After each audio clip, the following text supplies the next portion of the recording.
우리 우주에는 지구보다 훨씬 더 살기 좋은 행성이 존재할까요? 현재까지의 지식으로는 광활한 우주에서 생명체가 살 수 있는 다른 행성을 아직 발견하지 못했습니다. 하지만 30년 동안 5,000개 이상의 외계 행성이 발견되었고, 그중 상당수가 생명체가 살 수 있는 조건을 갖추고 있기 때문에 과학자들은 우주 어딘가에 지구와 마찬가지로 거주할 수 있고, 심지어 사람이 살고 있는 다른 행성이 있을 것이라는 희망을 포기하지 않고 있습니다. 여행자 여러분 환영합니다. 오늘 우리는 사람이 살 수 있는 세계를 찾아 우주를 탐험하러 떠납니다. 다음 모험을 떠나기 전에 영상에 좋아요를 누르고 채널을 구독하여 하나도 놓치지 마세요. 감사드리며 즐거운 여행 되세요.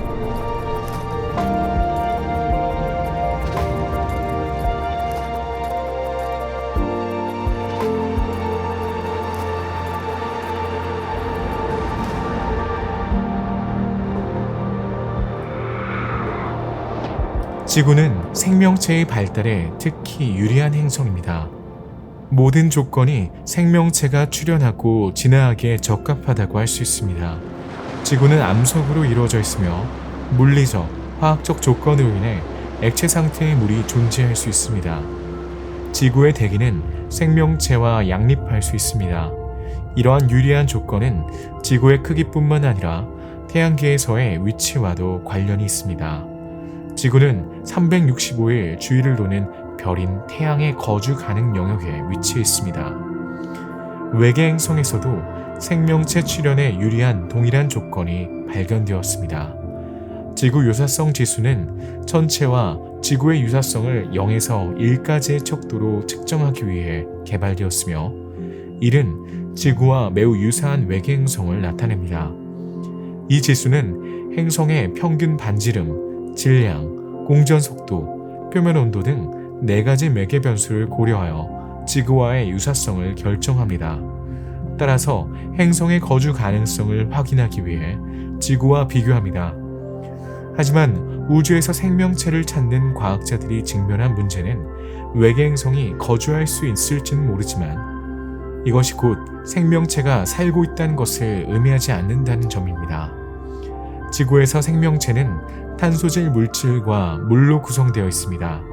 모든 생명체는 지구에서 구할 수 있는 화학 원소를 사용하여 다소 복잡한 일련의 화학 반응을 통해 탄생하며, 물은 이러한 화학 반응의 용매 역할을 합니다. 식물은 햇빛 덕분에 물, 무기염, 이산화탄소로부터 유기물을 합성할 수 있습니다.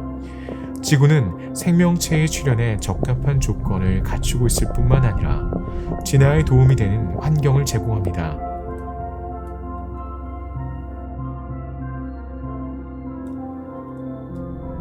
지구에서 우리가 알고 있는 생명의 기원은 다른 행성에서 정확히 동일하지 않을 수 있습니다. 우리는 다른 생명체 모델을 상상할 수 있습니다. 예를 들어 해양 능선의 열수샘에는 광합성이 아닌 화학 합성을 통해 발전한 수많은 생명체가 살고 있는 것처럼, 지구에서도 생명체가 발전할 수 없는 조건에서도 발전할 수 있다는 증거가 있습니다. 화학 합성은 빛이 아닌 화학 에너지원의 영향을 받아 유기 물질을 합성하는 것으로 구성됩니다. 이 과정은 화학 합성이라는 용어가 1897년으로 거슬러 올라가기 때문에 비교적 최근에 발견되었습니다. 그리고 아마도 다른 행성에서 생명체가 발견되면 예상치 못한 과정을 통해 또 다른 놀라움이 우리를 기다리고 있을지도 모릅니다. 우리는 이제 우주의 다른 곳에서도 생명체가 다른 형태로 존재할 수 있다는 것을 알고 있습니다. 그래서 과학자들은 지구보다 훨씬 더 생명체가 살기 좋은 행성의 존재에 대해 궁금해하고 있습니다. 지구보다 훨씬 더 거주하기 좋고 생명체가 존재할 가능성이 높은 행성들을 슈퍼 거주 가능 행성이라고 부릅니다. 우린 이 초거주 가능 세계를 발견하기 위해 떠납니다. 이 여정을 통해 초거주 가능 행성의 특징과 우주에서 어떤 행성이 초거주 가능 세계로 인정받았는지 알아볼 것입니다. 초거주 가능 행성의 중심부로 향하는 이 여정에서 여러분 스스로에게 던질 수 있는 많은 질문에 대한 답을 찾을 수 있을 것입니다. 이런 행성이 정말 많은가? 어떻게 발견되었나? 어떻게 생겼나? 그리고 무엇보다도 그곳을 여행할 수 있을까? 자, 이제 안전벨트를 매고 지금 출발하세요.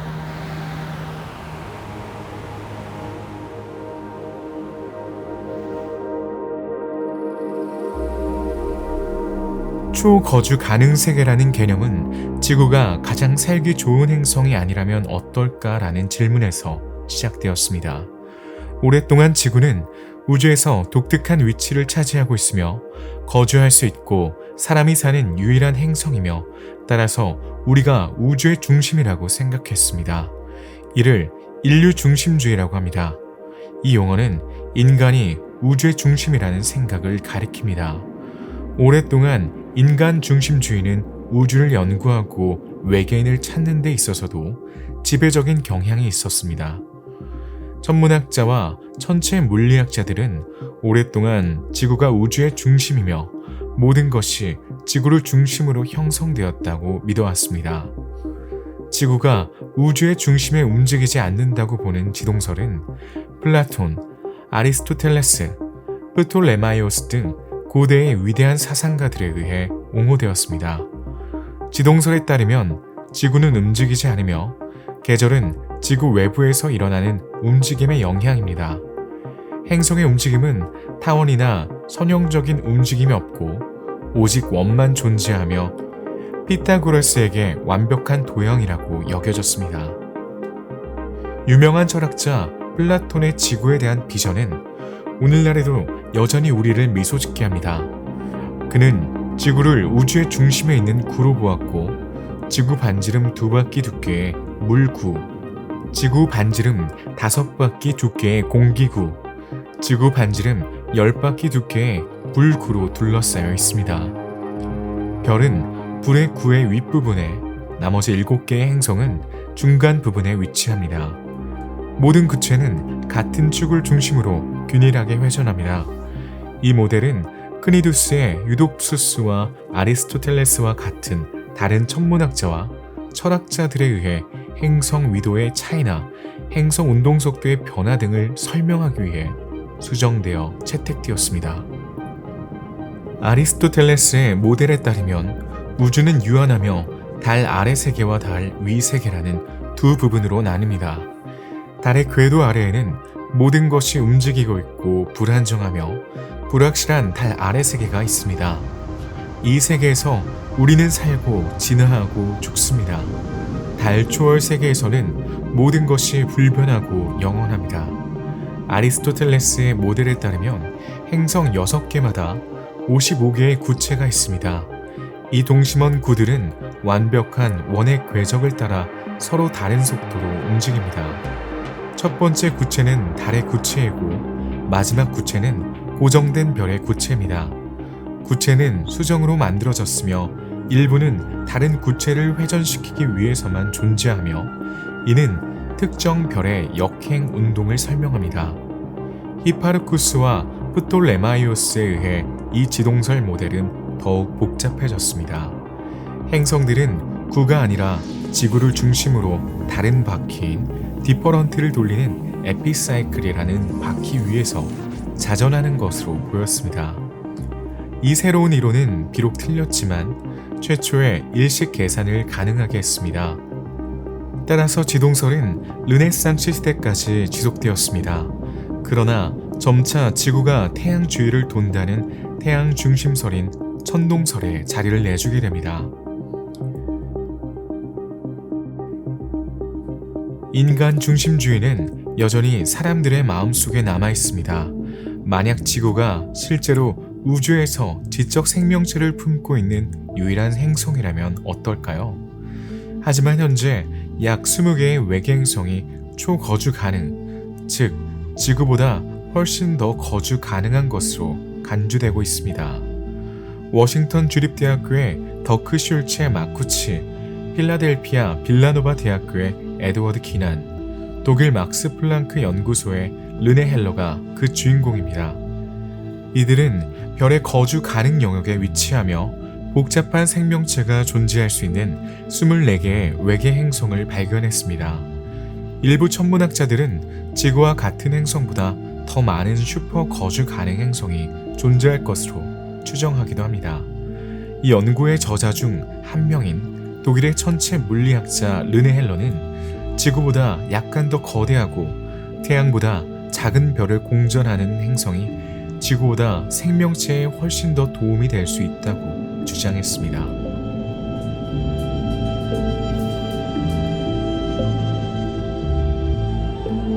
그렇다면 슈퍼 거주 가능 행성이란 정확히 무엇일까요?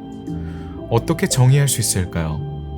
지구와 어떻게 다르며 어떤 특징이 있을까요? 일부 천체 물리학자들이 지구가 우주에서 가장 살기 좋은 행성이 아니라고 확신하는 그 이유를 더 잘 이해할 수 있도록 초거주 가능 세계의 개념을 살펴보세요. 초거주 가능 행성은 지구보다 생명체의 출현과 진화에 훨씬 더 도움이 되는 조건을 갖춘 행성이나 위성을 말합니다. 물론 이러한 행성은 당분간은 가설에 머물러 있습니다. 천체 물리학자들은 2014년 1월 천체 생물학 저널에 게재된 보고서 슈퍼 거주 가능 세계에서 이러한 슈퍼 거주 가능 세계의 특징에 대해 자세히 설명했습니다. 기본적으로 행성이 초거주 가능 세계로 인정받기 위해 충족해야 하는 기준 목록입니다. 이러한 기준에는 행성의 특성과 관련된 내재적 기준이 포함되지만 이에 국한되지는 않습니다. 외계 행성이 초거주 가능 행성이 되려면 먼저 주황색 외성으로 알려진 스펙트럼 유형 K의 별 궤도를 돌아야 합니다. 이에 비해 태양은 G 또는 황외성입니다. 우주에서 가장 흔한 별은 스펙트럼 유형 M의 적색 외성입니다. 주황 외성은 주 계열성에서 안정된 시간이 태양과 같은 별보다 길기 때문에 외계 생명체를 찾는 데 큰 관심을 받고 있습니다. 실제로 주황색 외성은 180억에서 340억 년 동안 안정된 반면 태양은 100억 년 동안만 안정적입니다. 따라서 주황 외성 궤도를 도는 행성에서 생명체가 출현하고 발전할 가능성이 더 높습니다. 게다가 주황색 외성은 황색 외성보다 자외선을 덜 방출합니다. 자외선은 DNA를 손상시켜 생명체가 출현하기 어렵게 만들 수 있습니다. 게다가 주황 외성은 우리 태양과 같은 황 외성보다 3배에서 5배 더 풍부하기 때문에 이런 종류의 별 주변에서 생명체를 찾기가 더 쉬운 것으로 생각됩니다. 외계 행성이 생명체가 살 수 있는 세계로 인정받으려면 50억 년에서 80억 년 사이여야 합니다. 외계 행성에 복잡한 생명체가 존재하려면 생명체가 출현하고 진화하여 더 복잡해질 시간을 가질 수 있을 만큼 충분히 오래되어야 하기 때문입니다. 지구에서 최초의 다세포 생명체는 수십억 년 동안 나타나지 않았습니다. 연구자들에 따르면 지구의 지열 자원이 고갈되거나 자기장이 사라지기 전인 50억 년에서 80억 년 사이가 복잡한 생명체가 발달할 수 있는 최적의 시간대라고 합니다. 슈퍼 거주 가능 행성은 지구보다 최대 1.5배 더 거대하고 지구보다 최소 10% 더 넓어야 한다는 이론이 있습니다. 지구보다 질량이 1.5배 더 큰 행성은 상당한 대기와 내부 온도를 유지할 수 있을 것입니다. 또한 행성의 질량이 클수록 거주할 수 있는 땅이 넓을 가능성이 높지만 물론 외계 생명체가 완전히 수중에서 발달할 수도 있습니다. 우리는 거주할 수 있는 세계는 아니지만 생명체가 존재할 수 있는 해양 행성의 형태로 이를 증명하고 있습니다. 또한 지구에서도 수중 세계에는 매우 풍부한 생물 다양성이 존재하며 이 여정의 시작 부분에서 언급했던 바다 능선의 열수샘과 같이 매우 불길해 보이는 곳에서도 생물 다양성은 존재합니다. 물론 지구상의 해양 생물 다양성은 지금까지 알려진 생물종의 13%에 불과하지만 이는 수중 생물 세계, 특히 심해에 서식하는 박테리아, 미생물, 원생 동물에 대한 우리의 지식이 아직 제한적이기 때문입니다. 실제로 수중 세계에는 우리가 아직 알지 못하는 많은 종의 미생물과 박테리아가 숨어 있으며 해양 행성에도 풍부하고 다양한 해양 생태계가 존재할 가능성이 매우 높습니다. 사람이 살기 좋은 행성을 정의하는 기준을 돌아가 봅시다. 이 연구를 이끈 3명의 연구원에 따르면 이러한 유형의 행성은 항성 주위를 지구보다 느리게 공전합니다. 표면 온도는 지구보다 약 5도 정도 더 따뜻할 것입니다. 지구의 열대 기후가 풍부한 생물 다양성에 출현해 도움이 된다는 점을 고려할 때 이상적인 온도입니다. 실제로 지구의 동식물은 극지방에서 열대지방으로 갈수록 더욱 풍부해집니다. 열대우림에서는 나무, 덩굴식물, 관목, 풀 등 모든 생물학적 유형의 다양한 종을 발견할 수 있습니다. 따라서 지구보다 평균 5도 더 따뜻한 열대 기후를 가진 행성은 풍부한 생물 다양성이 출현하는데 특히 도움이 될 것입니다.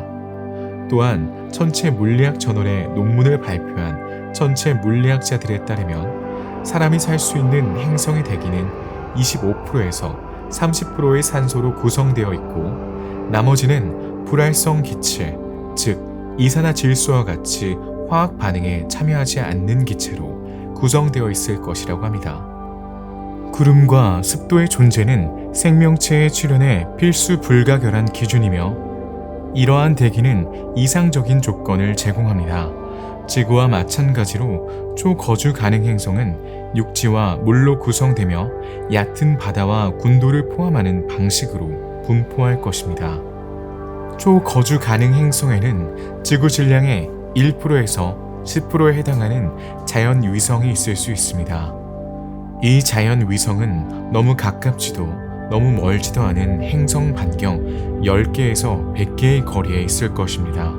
마지막으로 초거주 가능 행성은 지구와 판구주론과 같은 지질학적 지구 과학적 재활용 메커니즘을 갖추고 있으며 상당히 강력한 보호 자기장을 가지고 있을 것입니다. 실제로 이 천체 물리학자 팀이 이론화한 초거주 가능 행성은 지구와 비슷하지만 더 나은 점이 있을 것입니다. 더 오래되고 더 크고 더 따뜻하고 더 습할 것입니다. 많은 천체 물리학자들은 지금까지 생각했던 것과는 달리 지구가 실제로 행성 거주에 최적의 조건을 갖추고 있지 않는 데는 동의합니다. 바다의 깊이, 자기장의 강도, 지질 활동, 그리고 표면 온도와 같은 지구의 모든 특성은 훨씬 더 적합할 수 있습니다. 우주에는 생명체가 더 일찍 출현할 수 있는 행성이 존재할 수 있습니다. 그러면 생명체가 발달하고 진화할 시간이 더 많았을 것입니다. 우주에서 생명체가 살 수 있는 행성을 찾는 것이 지구 유사성 지수가 높은 행성을 찾는 것보다 더 효율적일까요? 네, 초거주 가능 세계의 개념의 아버지인 르네 헬러와 존 암스트롱에 따르면 그렇습니다. 지구와 닮진 않았지만 풍부하고 다양한 동식물이 발달하는데 더 도움이 되는 특성을 가진 행성이 있을 수 있습니다. 그러나 유사성 지수가 나쁜 것은 아니며 다른 기준과 비교하여 설정해야 합니다.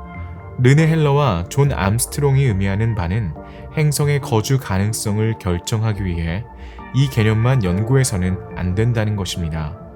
예를 들어 유사성 지수가 0.90인 외계 행성 트라피스트 1D는 지구와 유사성 지수가 가장 높은 것으로 알려진 행성입니다. 40광년 떨어진 이 행성은 거주 가능성은 있지만 매우 거주 가능하지는 않습니다. 실제로 거주 가능 행성과 초거주 가능 행성에는 차이가 있습니다. 하지만 왜 그럴까요? 이 행성이 적색 외성 궤도를 돌고 있기 때문입니다. 적색 외성은 특히 불안정하고 잦은 폭발을 일으키기 때문에 생명체의 출현과 장기적인 발전에 최적의 조건을 제공하지 못합니다. 따라서 트라피스트 1D의 생명체가 살 수 있는 가능성은 전적으로 존재하지만 그러기 위해서는 모든 형태의 생명체가 폭발과 자외선으로부터 보호받을 수 있도록 대기권에서 매우 특정한 조건이 충족되어야 합니다. 오랫동안 외계 생명체 탐사의 기본이 되어온 거주 가능 영역의 행성 탐색이 반드시 효과적인 것은 아니라는 것을 이해하셨을 겁니다. 또는 적어도 고려해야 할 유일한 기준은 아닙니다. 행성이 해당 항성의 거주 가능 영역에 있다고 해서 반드시 생명체가 살 수 있는 것은 아니며, 고려해야 할 다른 많은 기준이 있으며 그 기준이 모두 지구를 기준으로 하는 것은 아닙니다. 그렇다면 거주 가능 영역이란 무엇을 말하는 것일까요?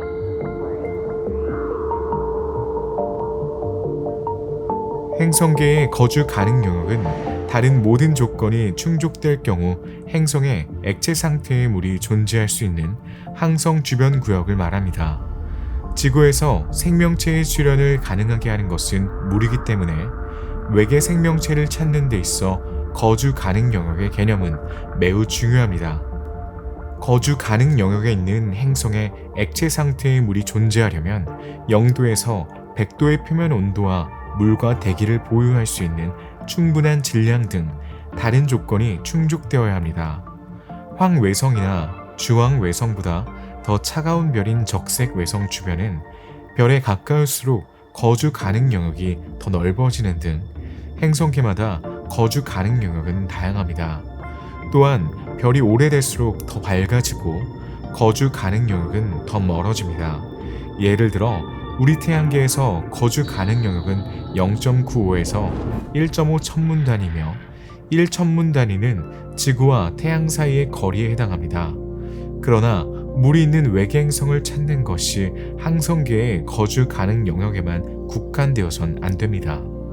거주 가능 영역에서 약간 벗어난 곳에 위치하지만 얼어붙은 표면 아래에 액체 상태의 물이 있는 행성이 있을 수도 있습니다. 실제로 일부 해양 행성은 얇은 얼음층 아래 액체 바다로 완전히 덮여 있는 것으로 알려져 있습니다. 이러한 행성에는 지구의 심해에서 볼 수 있는 것과 같은 놀라운 수중 생물이 서식할 수 있습니다. 예를 들어 목성과 토성의 위성 중 일부인 가니메데와 엔셀라두스는 조수 간만의 차가 큰 바다 세계로 추정됩니다. 항성 거주 가능 영역과 은하 거주 가능 영역을 혼동하지 않도록 주의하세요. 방금 항성 거주 가능 영역에 대해 이야기했지만 은하 거주 가능 영역은 또 다른 개념입니다. 행성에 생명체가 존재하려면 항성과 너무 가깝지도 멀지도 않아야 할 뿐만 아니라 은하 중심과도 가까워야 합니다.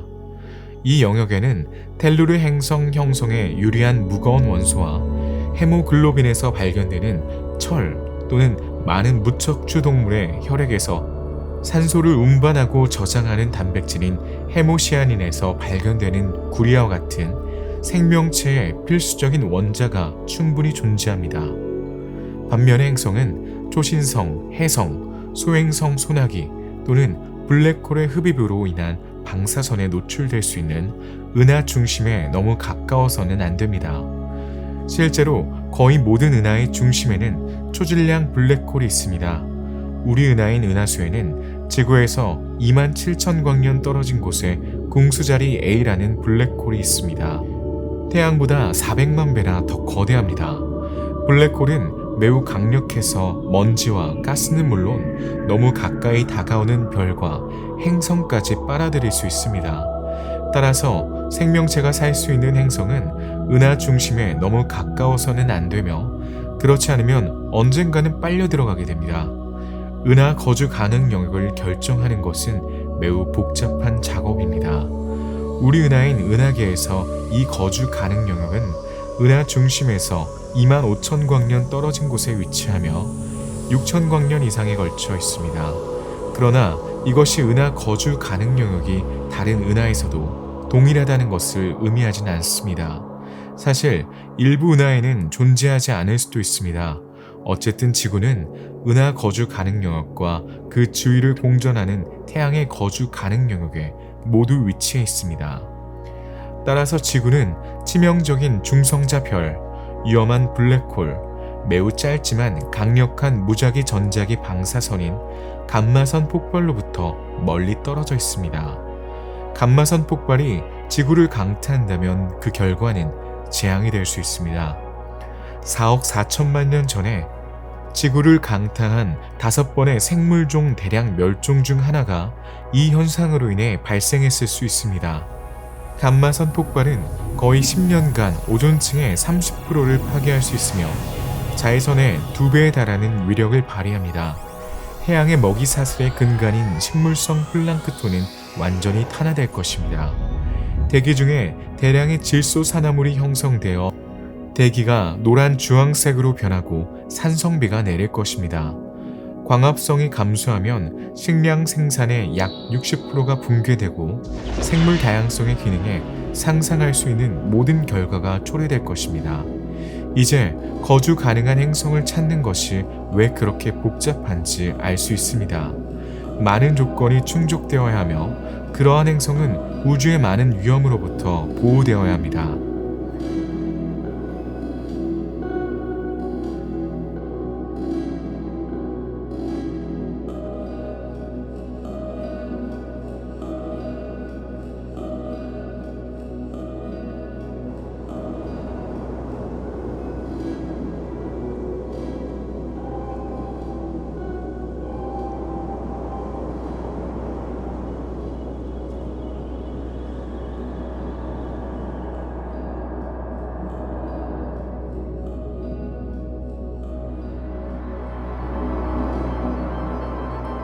이제 우리는 초거주 가능 행성을 발견하기 위해 떠납니다. 그들은 어떻게 생겼을까요? 광활한 우주에서 어디에서 발견될 가능성이 가장 높을까요? 지구보다 훨씬 더 생명체에 도움이 될 수 있는 이 세계들의 특징을 알아보시길 바랍니다.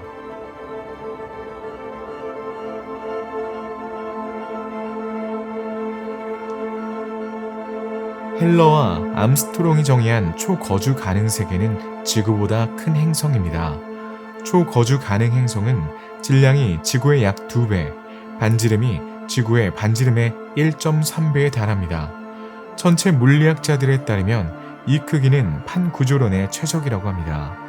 초거주 가능 행성은 지구보다 중력이 강하기 때문에 형성 과정에서 가스를 더 잘 유지할 수 있습니다. 그 결과 대기가 더 밀도가 높고 산소와 온실가스 농도가 높습니다.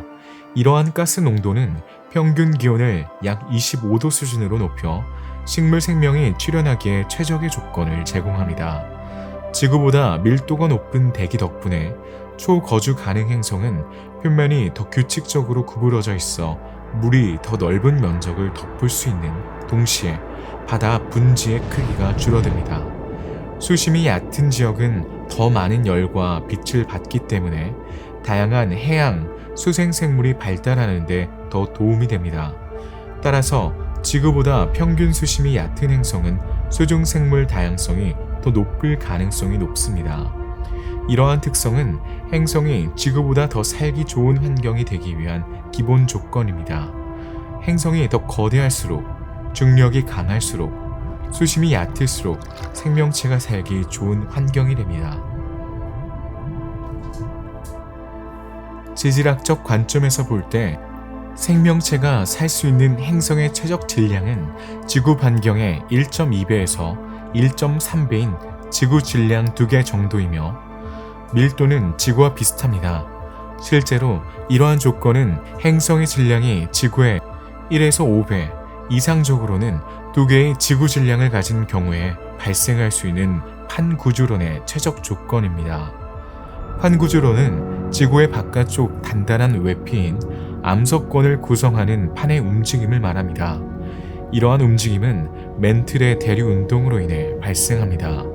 판구조론과 대규모 수역의 존재는 대기 중 이산화탄소 수준을 일정하게 유지하는 데 필수적인 조건입니다. 따라서 초거주 가능 세계는 충분한 양의 온실가스를 생성할 수 있을 만큼 지질 활동이 활발해야 합니다. 온실 효과는 지구의 전체 온도를 물의 빙점 이상으로 높여 물을 액체 상태로 유지하는 데 중요합니다. 지질 활동이 이 온실 효과를 유지할 만큼 강렬하지 않다면 조성 효과와 같은 내부 열원에 의해 보상되어야 할 것입니다. 하지만 이 조석 효과는 매우 강렬해야 합니다. 조석 가열은 또한 초거주 행성의 경우 또 다른 문제를 제기합니다. 한 물체가 다른 물체의 주위를 타원 궤도로 돌고 있을 때 그 물체에 작용하는 조석의 힘은 강합니다. 그러면 회전하는 물체는 내부에 마찰을 일으키는 지속적인 변형 운동을 겪게 됩니다. 이 마찰에 의해 생성된 에너지는 열의 형태로 방출되어 회전하는 물체의 궤도를 점차적으로 수정하여 점점 더 타원형이 되고 점점 더 원형이 되어 동기자전 상태가 됩니다. 하지만 우리가 원하는 것은 그런 것이 아닙니다.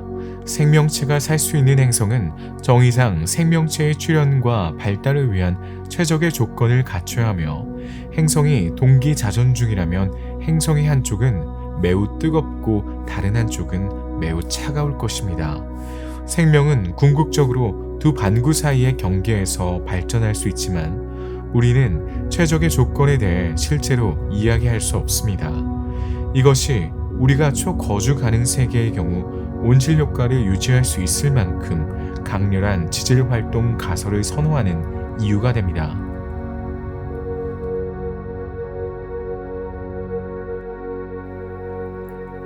초거주 가능 행성의 특징을 계속 살펴보겠습니다. 자기권은 우주의 위험으로부터 생명체를 보호하는 지구의 중요한 특징입니다. 초거주 가능 행성에도 지구와 같은 자기권이 있나요? 지구는 자체 자기장을 생성합니다. 따라서 지구는 행성의 자전과 액체 핵 사이의 속도 차이에 의해 생성되는 자기 거품으로 둘러싸여 있으며 이를 자기권이라고 합니다. 자기권은 우주선과 같은 외부의 침략으로부터 지구를 보호합니다. 우주 방사선은 성간 매질에서 순환하는 원자 핵과 고에너지 입자의 흐름입니다. 우주 방사선은 DNA를 파괴하고 암이나 유전적 기형을 유발할 수 있기 때문에 우리에게 위험합니다. 이 광선은 또한 전자장비를 손상시킬 수 있습니다. 자기권은 또한 태양의 상층 대기에서 방출되는 주로 이온과 전자로 구성된 입자 흐름인 태양풍으로부터 지구를 보호합니다. 극지방의 오로라에 대해 이미 들어보셨나요? 북극이나 남극의 고緯도에서 볼 수 있는 이 빛나는 현상은 극에 따라 오로라 보레알리스 또는 오로라 오스트랄리스라고 불리며 장관을 연출합니다. 하지만 오로라는 태양풍의 특정 입자가 대기로 유입될 때 발생합니다. 태양풍은 우주선만큼이나 우리에게 위험한데 그 이유는 이 입자들이 만들어내는 폭풍이 위성을 손상시키고 무선 전송을 방해하기 때문입니다. 1989년에는 태양풍 폭풍으로 인해 캐나다와 미국에서 대규모 정전 사태가 발생하여 알래스카에서 수킬로미터에 걸쳐 송유관이 부식되는 피해가 발생하기도 했습니다. 사실 태양풍은 방사능에 비유할 수 있습니다. 자기권으로 둘러싸인 행성은 지구뿐이 아닙니다. 수성, 목성, 토성, 천왕성, 해왕성 등 자기장이 있는 모든 행성에는 고유한 자기권이 있습니다. 금성은 내부 자기장이 없기 때문에 자기권이 없습니다. 화성의 경우 연구자들은 지금은 사라진 조상 자기장의 흔적을 관찰했습니다. 따라서 붉은 행성인 화성은 과거에 자체 자기권이 있었을 수 있지만 자기장과 함께 사라졌습니다.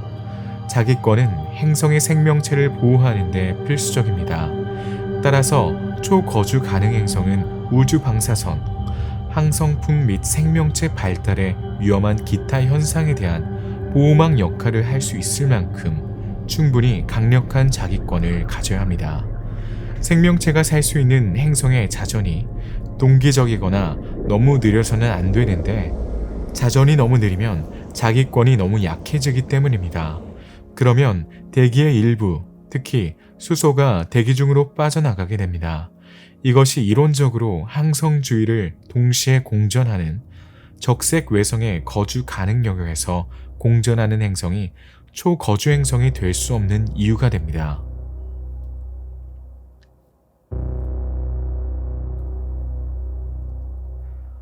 초거주 가능 행성에 대한 탐험을 계속 이어가 보겠습니다.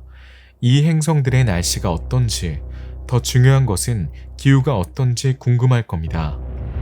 기후와 생물 다양성은 밀접한 관련이 있기 때문입니다. 행성이 거주할 수 있는 환경이라고 해서 반드시 지구와 똑같은 온도와 기후를 가질 필요는 없습니다. 사실 우리는 지구에서 생명체가 살기에 최적의 온도가 어느 정도인지 알지 못합니다.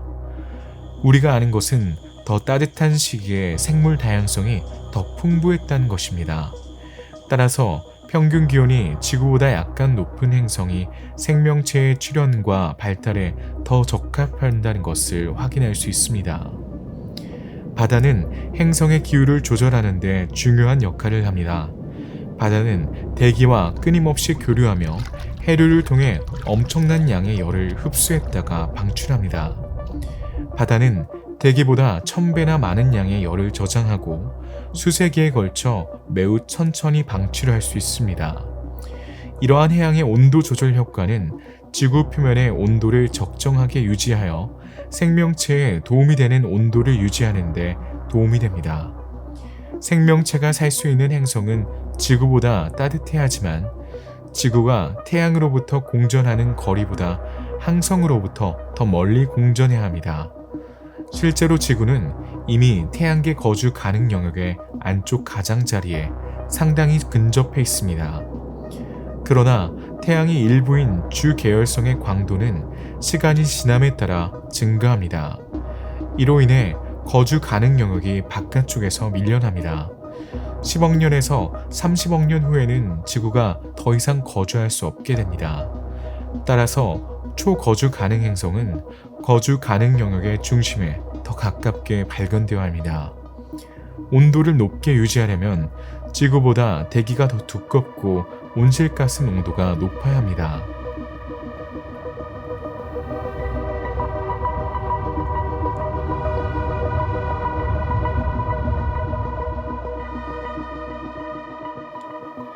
슈퍼 거주 가능 행성을 프로파일링할 때 고려해야 할 또 다른 요소는 행성이 공전하는 별입니다.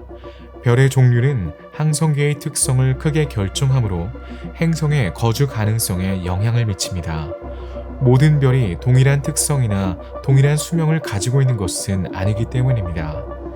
가장 질량이 큰 별인 OBA형은 수명 주기가 매우 짧아 행성 형성에 적합하지 않습니다.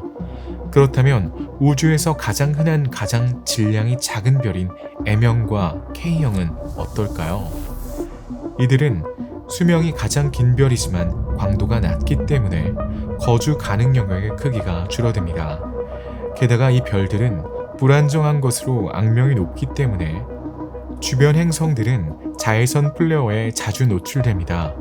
대기가 충분히 두껍지 않으면 생명체가 출현하고 발달하는데 큰 장애물이 됩니다. M형 또는 K형 항성 주위를 공전하는 행성은 서로 가까우면 동기 자전을 합니다. 이 여정의 앞부분에서 동기 자전 중인 행성은 공전하는 별과 항상 같은 쪽을 바라보게 된다는 점에 이야기를 했습니다. 앞서 살펴본 것처럼 한쪽 반구가 너무 뜨거워서 생명체가 살기 어렵고 다른 한쪽 반구가 너무 차갑다면 그 행성을 생명체가 살 수 있는 행성이라고 할 수는 없습니다. 적색 외성 궤도를 도는 행성에 생명체가 살 수 있는 가능성은 남아있지만 이 행성들은 초거주 가능 행성은 아닙니다.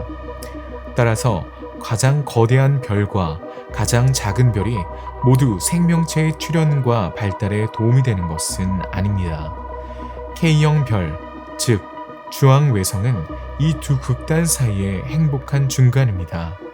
주황외성은 매우 오랜 기간 동안 안정적이기 때문에 주황외성 궤도를 도는 행성이 자외선에 과도하게 노출되지 않을 정도로 충분히 멀리 떨어져 있어 행성이 안정적으로 거주할 수 있는 영역을 제공합니다. 주황색 외성은 적색 외성이나 심지어 태양보다 자외선을 적게 방출합니다. 주황 외성 주변의 행성에는 대기나 보오존층이 반드시 필요하진 않습니다. 별의 광도는 복잡한 생명체가 발달하기에 충분하기 때문입니다. 일부 연구에 따르면 지구 궤도의 안정성이 생물 진화에 방해가 될 수 있다고 합니다. 따라서 초거주 가능 행성은 계절에 따라 거주 가능한 지역이나 조석 가열로 인해 궤도 이식률이 더 높을 수 있습니다.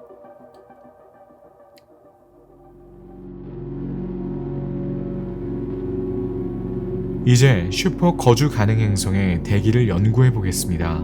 과학자들에 따르면 현재 지구의 대기가 생명체가 살기에 가장 최적이라는 확실한 증거는 없다고 합니다.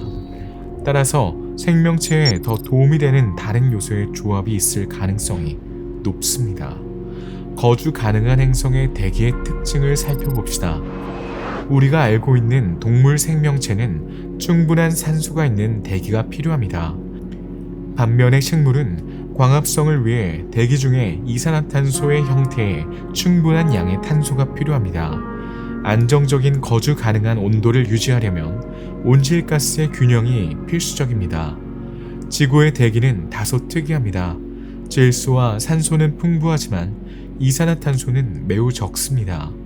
주요 온실가스는 CO2가 아니라 수증기입니다. 항상 그런 것은 아닙니다. 46억 년 전 초기 지구의 대기는 주로 헬륨과 수소로 구성되어 있습니다. 워드와 브라운리의 모델에 따르면 당시 산소혁명이 일어났음을 알 수 있습니다. 약 25억 년 전 대륙이 형성되면서 산소를 바다로 방출하는 스트로마톨라이트가 발달하기에 적합한 서식지가 점점 더 많이 제공되었습니다. 이 산소는 대기 중으로 방출되기 시작한 약 18억 년 전까지 바다에 녹아있는 철과 결합한 채로 남아있었습니다. 원핵 박테리아는 계속해서 대기로 산소를 방출했습니다. 석탄기 동안 대기 중 산소의 최대 수준은 부피 기준으로 35%로 추정되었습니다. 같은 시기에 풍부한 생물 다양성이 발달했습니다.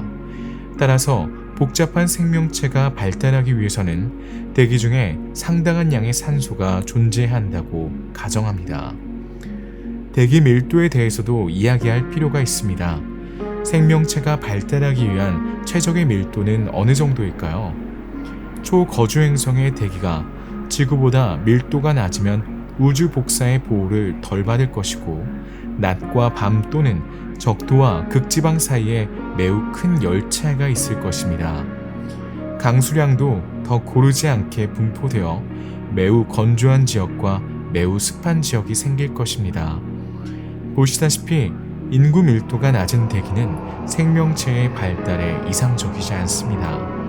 반면에 지구보다 밀도가 높은 대기는 생명체가 살기에 더 유리할 것입니다. 특히 초거주 가능 행성은 지구보다 더 거대하고, 더 거대한 행성은 대기 밀도가 더 높아야 하기 때문입니다.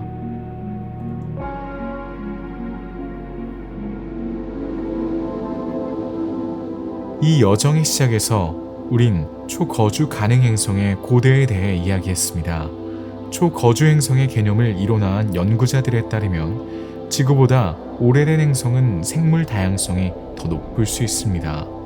종들이 진화할 시간이 더 많았을 뿐만 아니라 환경 조건이 생명체에 더 유리한 조건을 만들기 위해 적응할 시간이 있었을 것입니다. 그건 그렇고 초거주 가능 행성은 더 오랫동안 더 안정적인 주황색 외성 궤도를 돌고 있다는 것을 기억하세요. 주황색 외성의 거주 가능 영역은 황색 외성이나 적색 외성보다 덜 빠르게 후퇴합니다. 따라서 초거주 가능 행성은 지구보다 더 오래 거주할 수 있습니다. 이러한 조건에서는 지구보다 나이가 많다고 해서 거주 가능 기간이 거의 끝났다는 의미는 아닙니다.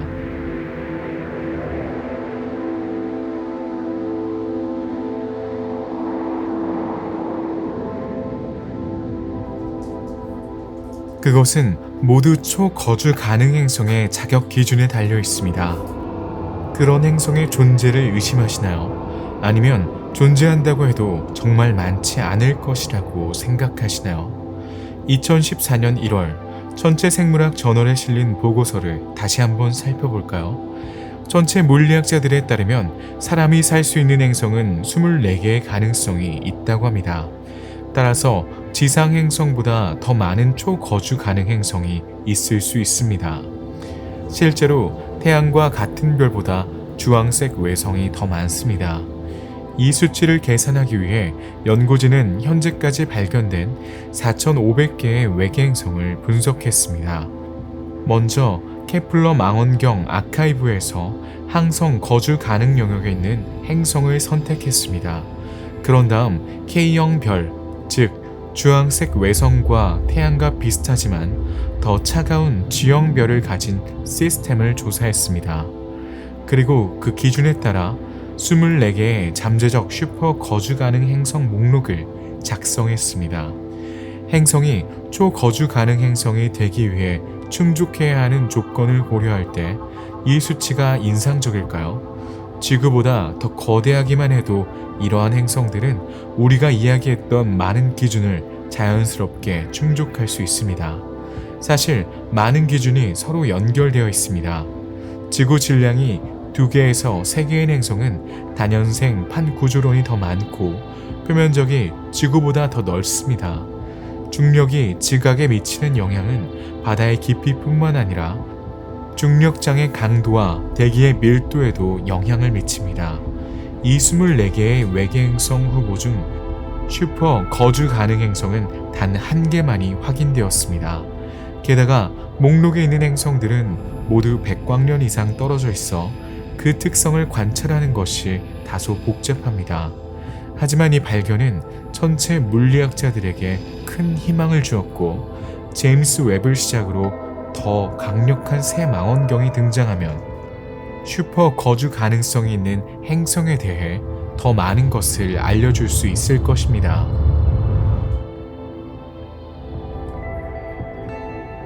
슈퍼 거주 가능 행성 목록에 어떤 행성이 있는지 궁금하신가요? 안전벨트를 매고 가장 주목할 만한 슈퍼 거주 가능 행성을 탐험하러 떠나보세요. 행성 중심부로 여행을 시작하기 전 지구에서 2700광년 떨어진 곳에 위치한 외계 행성 케플러 69c를 살펴볼까요? 케플러 69c는 처음에 사람이 살 수 있는 것으로 여겨졌지만 분석 결과 금성과 비슷하다는 사실이 밝혀졌습니다. 따라서 결국에는 거주 가능한 것으로 간주되지 않았습니다. 하지만 별의 거주 가능 영역에서 공전하는 이 초지구형 행성은 2013년 발견 당시 가장 지구와 유사한 행성 중 하나로 여겨졌습니다. 케플러 69c처럼 다른 행성들도 초거주 가능 행성 목록에 올랐다가 철회된 적이 있습니다.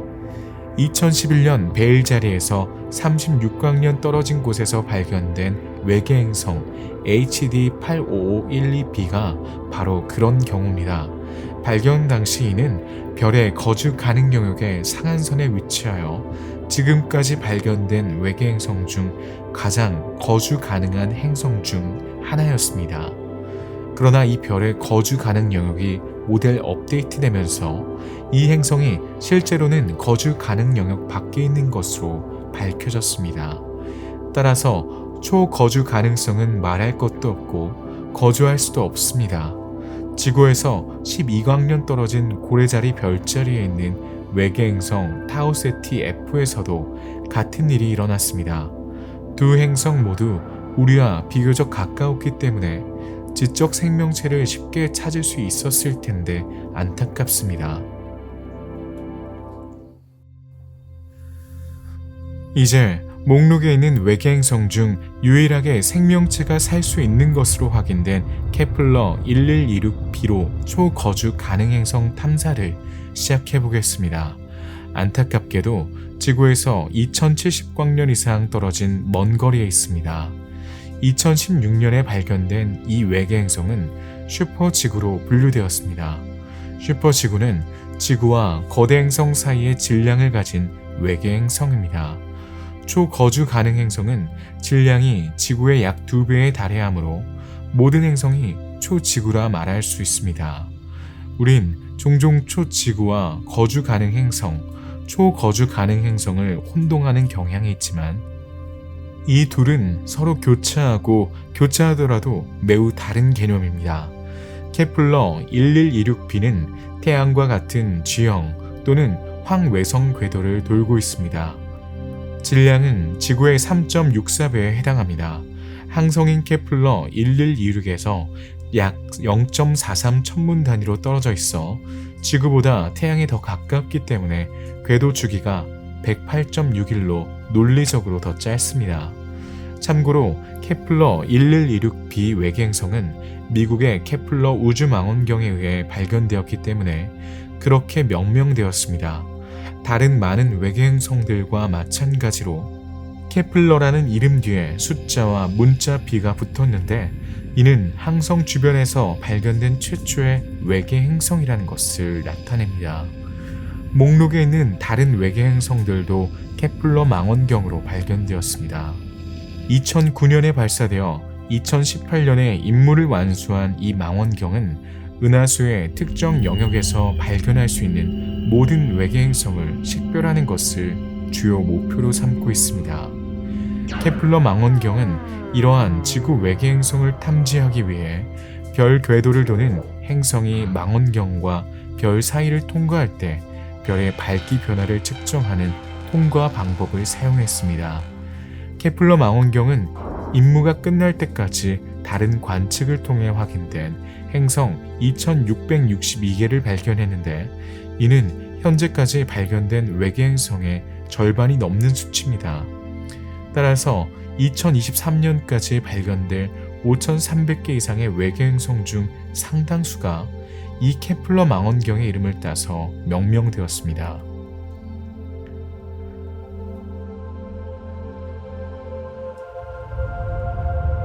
초거주 가능 세계를 탐사하는 여정을 계속 이어가 봅시다.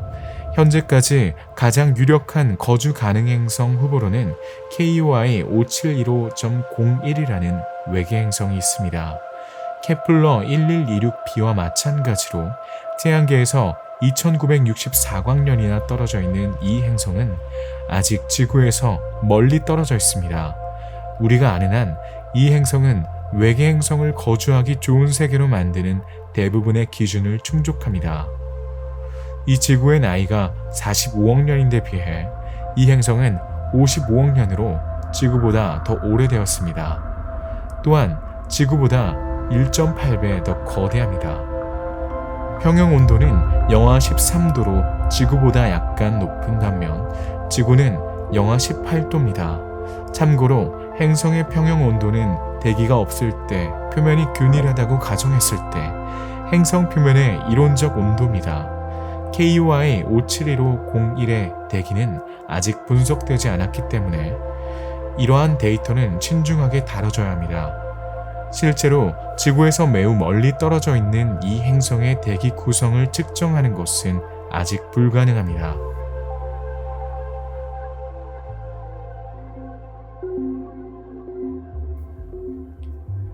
외계행성 KOI 487801로 탐험을 계속해 봅시다. 이 행성은 지구에서 약 1075광년 떨어진 용자리 별자리에 있습니다. 이 행성은 우리가 이번 여행에서 아직 발견하지 못한 주 계열성의 일종인 F형 항성 궤도를 돌고 있습니다. F형 별은 태양보다 밝고 밤하늘에서 가장 밝은 별인 시리우스와 같은 A형 별보다는 스펙트럼에 희미한 수수선이 있지만 태양과 같은 G형 별보단 더 강합니다. 알려진 F형 별로는 북극성으로 알려진 북두칠성의 별인 알파가 있습니다. 사실 시리우스 다음으로 밤하늘에서 두 번째로 밝은 별은 카노프라스라는 스펙트럼 F형 별입니다. 이 별은 시리우스에 필적할 수 있는 유일한 별입니다. KOI 487801로 돌아가 봅시다.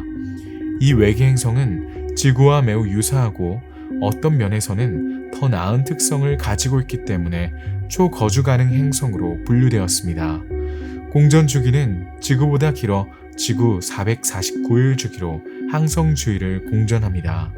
질량은 지구 질량의 0.4배에서 3배로 지구보다 약간 더 무겁습니다. 반지름은 지구 반지름 1.05로 지구보다 약간 더 큽니다. 평형 온도는 영하 약 16.5도로 지구의 영하 18도보다 매우 약간 높습니다. 대기가 지구와 비슷하다고 가정하면 표면 온도는 17.85도로 지구의 15도보다 약간 더 높을 것입니다. 생명체가 살기에 이상적인 조건이죠. 별의 질량은 태양보다 약간 작지만 5% 더 크며 온도는 5758도로 태양의 5498도보다 높습니다. 이 별의 나이는 알려지지 않았지만 천체 물리학자들은 금속성과 상대적으로 빠른 우주 속도를 고려할 때 태양보다 더 오래되었다고 생각합니다.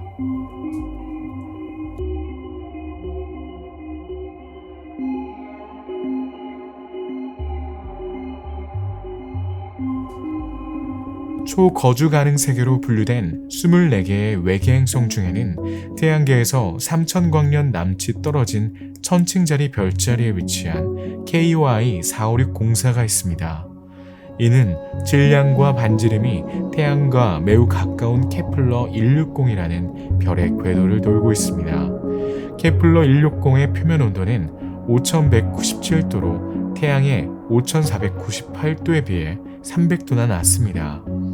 이 별은 최소 3개의 외계 행성이 궤도를 돌고 있는 다중 행성계의 중심에 있습니다. 2010년에는 처음에 발견된 두 행성인 케플러 160b와 케플러 160c는 별과 상대적으로 가까워서 거주하기에는 너무 뜨겁기 때문에 오늘날 우리가 관심을 갖는 것은 아닙니다. 반면 막스 플랑크 연구소 연구팀이 2020년에 발견한 세 번째 행성인 케플러 160d 또는 KOI 456.04는 초거주 가능 행성으로 분류됩니다. 이 행성은 케플러 160c의 공전 주기에 미세한 변화를 관찰한 덕분에 발견되었습니다. 또한 지구의 2배에 약간 못 미치는 질량을 가진 암석 행성입니다. 지구보다 약간 긴 378일 주기로 항성 주위를 공전합니다. 지구가 태양으로부터 받는 빛의 93%를 받고 있으며 다른 조건이 충족된다면 생명체가 살기에 유리한 표면 온도를 유지할 수 있는 항성으로부터의 거리에 위치해 있습니다. 천체 물리학자들은 이 유망하지만 매우 먼 외계 행성에 대해 더 많은 정보를 얻지 못했습니다. 케플러 160d는 별의 광선 곡선에서 통과가 나타나지 않기 때문에 간접적인 데이터에 기반한 분석이 이뤄지고 있습니다. 그러나 연구자들은 여러 가지 가설을 제시할 수 있었습니다. 이 별의 대기가 질소와 CO2와 같은 비반응성 기체로 구성되어 있고 약간의 온실 효과가 있다면 이 행성의 표면 온도는 평균 5도로 지구의 15도보다 10도 정도 낮을 수 있습니다. 물론 이것은 모두 추측일 뿐입니다. 물론 이 모든 것은 아직 추측에 불과합니다. 사실 천체 물리학자들은 이 별이 통계적으로 오류가 아니라 실제 행성이라는 사실조차 아직 확신하지 못하고 있습니다. 이 행성의 발견은 매우 최근의 일이며 이렇게 먼 거리에서는 확신하기 어렵습니다. 연구자들에 따르면 KOI 456 공사가 실제 행성일 확률은 85%라고 합니다. 하지만 공식적으로 행성으로 인정받으려면 확률이 99%에 달해야 합니다. 확실히 알기 위해서는 2024년 ESA 플라토 우주 미션이 발사될 때까지 기다려야 합니다. 플라토 미션은 행성 통과와 별의 진동의 약자로 6년 동안 행성 통과와 별의 진동을 연구할 예정입니다. 주요 목표는 태양과 같은 별 주위의 지구 크기의 행성을 발견하는 것입니다.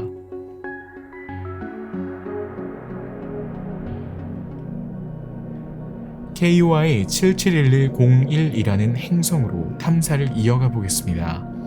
1700광년 떨어진 곳에 위치한 이 행성은 지구 크기와 비슷하며 우리 태양과 비슷한 별 주위를 공전합니다.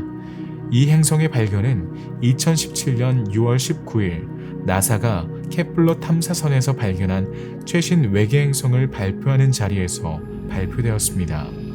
그러나 현재로서는 이 행성에 대해 알려진 것이 많지 않습니다. 액체 상태에 물이 있는지조차 알 수 없습니다. 지구의 쌍둥이 자매처럼 보이더라도 대기 조건을 알지 못하면 이 행성이 거주 가능하거나 심지어 초거주 가능 행성이라고 확신할 수 없습니다.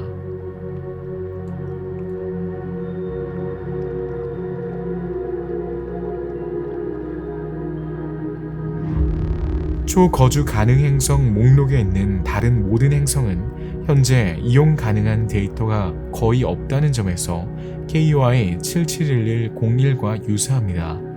새로운 발견이 이루어지면 HD 85512b 또는 타우세티 F와 같은 초거주 가능 행성은 결국 목록에서 삭제될 수 있습니다. 또 다른 예로는 외계 행성 KOI 555401이 있습니다. 지구에서 701광년 떨어진 곳에 위치한 이 외계 행성은 비교적 최근에 발견되었기 때문에 아직 정보가 부족합니다. 하지만 지구보다 약 1.29배나 크기 때문에 초거주 가능 행성으로 분류되었습니다. 지구보다 20억 년이나 더 오래된 65억 년의 나이를 가지고 있기도 합니다. 다시 한번 말씀드리지만 이 정보는 천체 물리학자들이 아직 확인하지 않았기 때문에 신중하게 받아들여야 합니다. 수십억 년 정도의 오차가 있을 수 있으니까요. 보시다시피 모든 것이 여전히 매우 불확실합니다.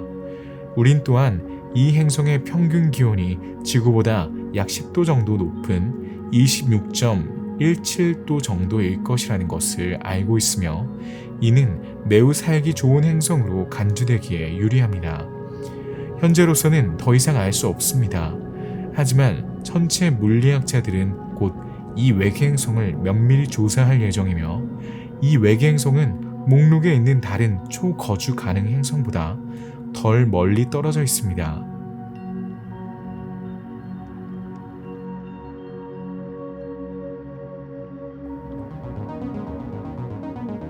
거주 가능한 행성을 찾는 것은 매우 좋은 일이지만 언젠가 우주에서 지적 생명체와 풍부하고 다양한 생물 다양성을 지닌 초거주 가능 행성을 발견한다고 가정을 해봅시다. 우리가 그곳에 갈 수 있을까요? 우리가 그곳에서 살면서 문명을 재건할 수 있을까요? 많은 사람들이 스스로에게 던지는 질문이자 여러분도 언젠가 한 번쯤은 해봤을 질문입니다. 지구의 수명이 닿으면 인류를 영속시킬 수 있는 유사하거나 더 유리한 조건을 갖춘 다른 행성을 찾을 수 있을까요? 현재의 과학적 조건으로는 외계 행성에 도달하는 것은 불가능합니다. 2006년부터 2015년까지 명왕성과 그 위성을 탐사하기 위해 보내진 나사의 뉴 호라이즌스 탐사선을 예를 들어보겠습니다. 이 탐사선은 9년 반 동안 30억 킬로미터를 탐사했습니다. 탐사선이 태양계의 가장자리에 위치한 명왕성에 합리적인 시간 내에 도달할 수 있도록 하기 위해 탐사선의 발사기는 당시 최고 속도 기록을 달성했습니다. 이는 시속 45km입니다. 중력의 도움이 없었다면 탐사선이 명왕성에 도달하는데 20년 이상이 걸렸을 겁니다. 이제 현재의 지상 교통수단으로 비행기를 타고 이 외소 행성에 도달한다고 상상해보세요. 무려 732년이 걸릴 것입니다. 그럼에도 불구하고 명왕성은 태양계에서 외소 행성으로 남아있으며 우리가 관심을 갖는 외계 행성 중 일부는 3000광년 떨어져 있으며 1광년은 9조 6500억 킬로미터에 해당합니다. 나사의 뉴 호라이즌스 탐사선의 속도라면 1광년을 탐사하는데 1만 9천년이 걸립니다. 어지러운 계산이죠. 이 문제의 어려움을 설명하는 또 다른 예가 있습니다. 지구에서 가장 가까운 행성은 4.24광년 떨어진 곳에 위치한 프록시마 B로 사람이 살 수 있는 행성들의 거리에 비하면 보잘것없어 보입니다. 그러나 프록시마 B는 지구와 같은 텔루르계 행성으로 항성의 거주 가능 영역에 위치하지만 적색 외성 궤도를 도는 초거주 가능 행성이 아닙니다. 현재 탐사선의 속도, 즉 초속 15km로 프록시마 B에 도달하려면 6만 년이 걸립니다. 하지만 천체 물리학자들은 언젠가 외계 행성에 도달할 수 있다는 희망을 포기하지 않고 있습니다. 이러한 유형의 여행을 더 빨리 가능하게 할 수 있는 다른 기술들이 있지만 우리가 가진 몇 가지 단서를 더 완벽하게 만들어야 합니다. 그리고 그러한 여정이 마침내 시작될 때 사용될 기술은 확실히 아직 발견되지 않았습니다.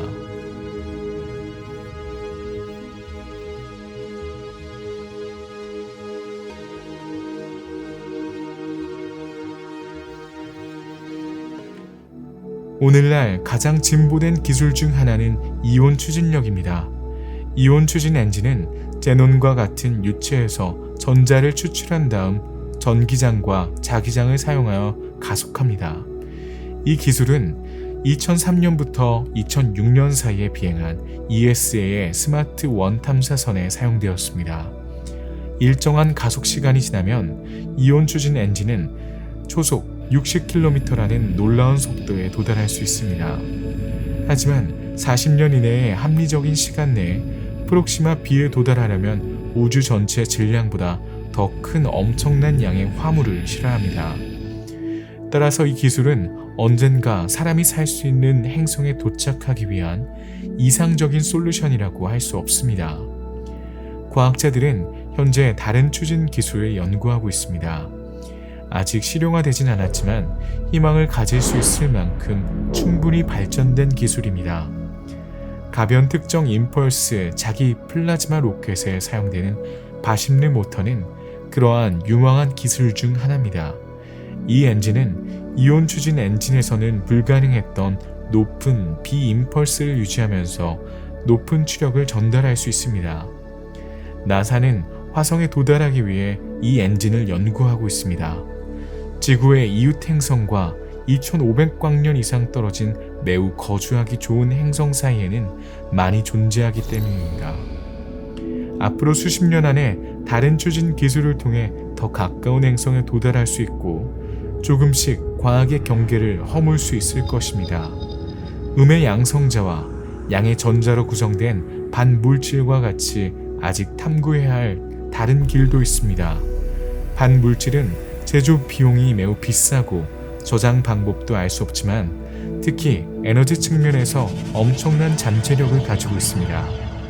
또한 자기도처럼 작동하는 자기권을 인공적으로 만들어 태양풍에 의해 추진되어 우주를 이동할 수 있습니다. 태양도체 추진의 가능성은 이미 입증되었으며 2016년에 시작되어 천체 물리학자 스티븐 호킹의 지원을 받는 브레이크스루 스타샷 프로젝트의 기반이 되기도 했습니다. 이 프로젝트는 태양도출 장착한 약 1g의 무게의 우주 탐사선 수천 개를 프록시마 센타우리 B가 있는 지구에서 가장 가까운 항성계인 알파 센타우리로 보내는 것을 목표로 합니다. 이렇게 멀리 우주를 여행할 수 있는 기술을 개발하는 것은 매우 복잡합니다.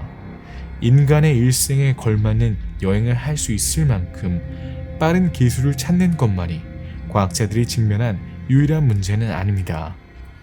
또한 한 행성에서 다른 행성으로 통신할 수 있어야 하며 한 행성에서 다른 행성으로 이동하는 신호는 어려움을 가중시킵니다. 이 정도 규모의 프로젝트에서 고려해야 할 세부 사항의 긴 목록은 시작에 불과합니다.